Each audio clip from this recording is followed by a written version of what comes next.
اللهم صل وسلم على نبينا محمد رب اشرح لي صدري ويسر لي أمري واحلل عقدة من لساني يفقهوا قولي.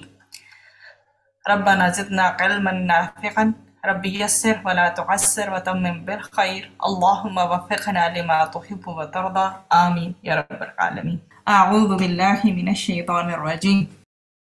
وَلِكُلٍّ اور ہر ایک کے لیے وجہتن ایک سمت ہے، ہوا وہ مولیہا پھیرنے والا ہے اس کی طرف. تو ظاہری سی بات ہے جب انسان پھیرتا ہے تو قبلہ رخ سب سے پہلے تو اس کا منہ ہوتا ہے نا، اور پورا کی پوری باڈی اس طرف ہوتی ہے.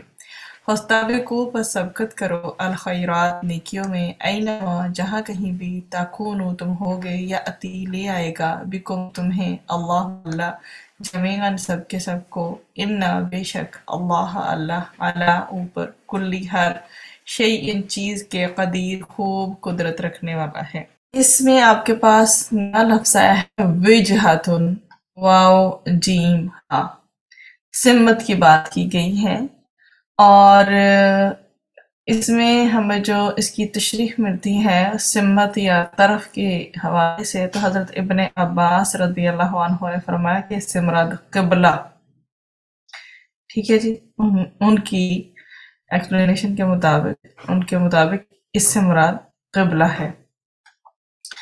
پھر آپ کے پاس لفظ آیا ہے الخیرات، خا یا اور را سے ہے، نیکیاں، نیکیاں ہوں، خوبیاں ہوں، یا صدقہ و خیرات وغیرہ کے جو علاوہ. اب یہ نیکیاں اور خوبیاں آ گئی اس میں، پھر صدقہ و خیرات وغیرہ کے علاوہ بھی ہر قسم کی نیکی کے لیے استعمال ہوتا ہے. ہر وہ کام جو شریعت کے مطابق کیا جائے اور مقصد اللہ تعالیٰ کی رضا ہو، وہ خیرات میں داخل ہے. جسے خیر کہتے ہیں، نیکی کہتے ہیں. تو نیکیاں، خوبیاں، صدقہ و خیرات وغیرہ کے علاوہ. ٹھیک ہے، اب اس میں نیکیاں آ جائیں گی، خوبیاں آ جائیں گی، لیکن یہ اگر ایک عام کنسیڈر ہے کہ کسی کو خیرات دینا، تو یہ اس طرح کی سینس میں نہیں جائے گا، بلکہ کیا ہے کہ ہر قسم کی نیکی کے لیے یہ لفظ استعمال ہوتا ہے. اور ہر وہ کام جو شریعت کے مطابق کیا جائے اور مقصد اللہ کی رضا ہو، وہ خیرات میں داخل ہے، مطلب کہ نیکی میں شامل ہے، خیر میں شامل ہے، شر میں شامل نہیں ہے. اپوزٹ اس کا شر ہوگا. بس اس میں اور کوئی لفظ ایسا نہیں ہے جو نیا ہے اور جس کی جو ہے وہ ڈیٹیل دی جائے. اب میں پڑھتے ہیں اس کی تشریح کی طرف. اس میں بیسیکلی کیا ہے کہ اس سے مراد یہ ہے کہ ہر قوم کا ایک قبلہ ہے. وَلِكُلِّ وِجْهَةٌ هُوَ مُوَلِّيهَا، یہ آپ کا پہلا پورشن ہے. وَلِكُلٍّ وِجْهَةٌ هُوَ مُوَلِّيهَا، تو اس سے مراد یہ ہے کہ ہر قوم کا ایک قبلہ ہے جس کی طرف وہ منہ کر کے کیا عبادت کرتے ہیں. تو اس سے مراد یہ بھی ہے کہ ہر قوم کے لیے ایک شریعت اور ایک راستہ مقرر کیا گیا ہے. جیسے کہ اللہ سبحانہ وتعالیٰ نے سورۃ المائدہ 48 میں بھی فرمایا لِكُلٍّ جَعَلْنَا مِنْكُمْ شِرْعَةً وَمِنْحَاجًا، تم میں سے ہر ایک کے لیے ہم نے ایک راستہ اور ایک طریقہ مقرر کر دیا ہے. یعنی اللہ تعالیٰ نے اپنے معزز رسولوں کو مبعوث فرما کر مختلف شریعتیں عطا کی ہیں تاکہ لوگ ان کی پابندی کریں. اب آپ کے پاس آ جاتا ہے فَاسْتَبِقُوا الْخَيْرَاتِ، تو الخیرات سے مراد تمام اعمال صالح ہیں. سو نیکیوں میں ایک دوسرے سے آگے بڑھو سے مراد یہ ہے کہ نیکیوں اور بھلائیوں کے حصول اور قبول کے لیے ایک دوسرے سے آگے بڑھو. نیکی کے کاموں میں جلدی کرو، مطلب نماز کی ادائیگی کے لیے ہر ایک کو کسی سمت تو رخ کرنا ہوگا، مگر اصل چیز سمت نہیں، بلکہ اصل چیز جو ہے وہ بھلائی ہے جس کے لیے نماز پڑھی جاتی ہے. لہذا بھلائیوں کے حصول اور اس میں ایک دوسرے کے آگے بڑھ جانے کی فکر کرو. نیکیوں اور بھلائیوں میں سبقت لے جانے کا راستہ وحی الہی اور سنت رسول صلی اللہ علیہ وسلم کو قبول کر کے ان پر عمل پیرا ہونے میں ایک دوسرے پر سبقت لے جانے کا راستہ ہے. اینما تکونو، اینما تکونو یاتی بکم اللہ جمیعا، اس سے مراد کیا لیا گیا ہے کہ تم جہاں کہیں بھی ہو کے اللہ تعالیٰ قیامت کے دن تم سب کو جواب دہی کے لیے اکٹھا کر کے لے آئے گا.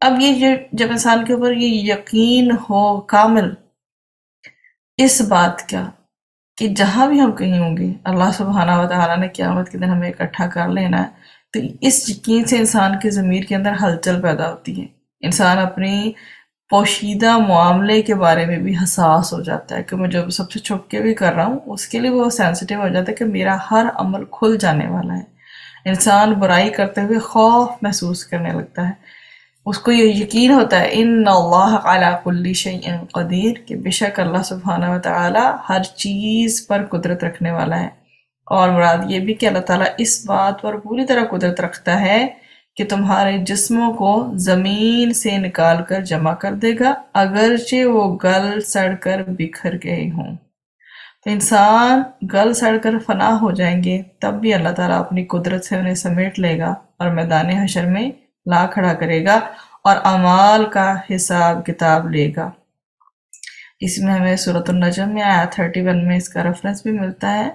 مفہوم کس طرح سے ہے کہ اللہ سبحانہ و تعالیٰ نے فرمایا تاکہ جنہوں نے برائیاں کی انہیں اس کا بدلہ دے دیا، مطلب انہیں اس کا بدلہ دے، جس دن اکٹھا کرنے کا مقصد بتایا گیا ہے، تاکہ جنہوں نے برائیاں کی انہیں اس کا بدلہ دے جو انہوں نے عمل کیا اس کی وجہ سے، اور جن لوگوں نے بھلائی کی انہیں بھلائی کے ساتھ بدلہ دے۔ اب جو قدیر کا لفظ آیا ہے اس آیا کے آخر میں کہ اللہ تعالیٰ نے اپنے قدیر ہونے کا شعور اس حوالے سے دیا کہ انسان جہاں بھی ہے اللہ تعالیٰ اسے لے آئے گا، وہ اللہ تعالیٰ کی گرفت سے باہر نہیں، اللہ تعالیٰ کے ارادے کو کوئی چیز عاجز نہیں کر سکتی۔ تو اب اس چیز کو سامنے رکھنا ضروری ہے کہ ہر چیز کو کرتے ہوئے ایک تو اس چیز کی فضیلت بھی مد نظر ہو کہ وہ خیر کا ہی کام ہے، اور جو اول وقت میں جیسے نماز ادا کرنا، ایک تو نماز ادا کرنی ہی ہے اور ایک ہوتی ہے اول وقت میں نماز ادا کرنا، تو یہ کیا ہوتا ہے، آپ نے فضیلت کو ملحوظ خاطر رکھا ہے۔ پھر روزہ ہے، حج ہے، عمرہ ہے، اور زکوٰۃ کی ادائیگی سے مطلب جب جن چیزوں کا حکم آ گیا، روزے ہیں تو اس کو بھی مکمل توجہ کے ساتھ، فوکس کے ساتھ، بہترین طریقے کی ادائیگی کے ساتھ رکھنے کی کوشش کرنا۔ عمرہ ہے تو عمرہ یا حج وغیرہ جس کو اللہ نے استطاعت، عمرہ تو اور حج وغیرہ تو انہی کے اوپر فرض ہے نا جن کے اوپر اتنی مالی گنجائش نکلتی ہو، تو جب زندگی میں حج فرض ہو گیا، اتنی استطاعت اللہ کی طرف سے آ گئی، کوئی حکومت کی طرف سے پابندی نہیں ہے، تو اپنی فرسٹ پریفرنس میں اسے رکھنا۔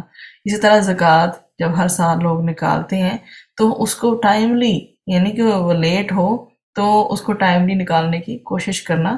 تو جتنی بھی یہ سنتیں ہیں جو نبی کریم صلی اللہ علیہ وسلم کو فالو کرتے ہیں، یا پھر یہ آداب اس کے پورے ملحوظ خاطر رکھنے کی کوشش کرنا ہے۔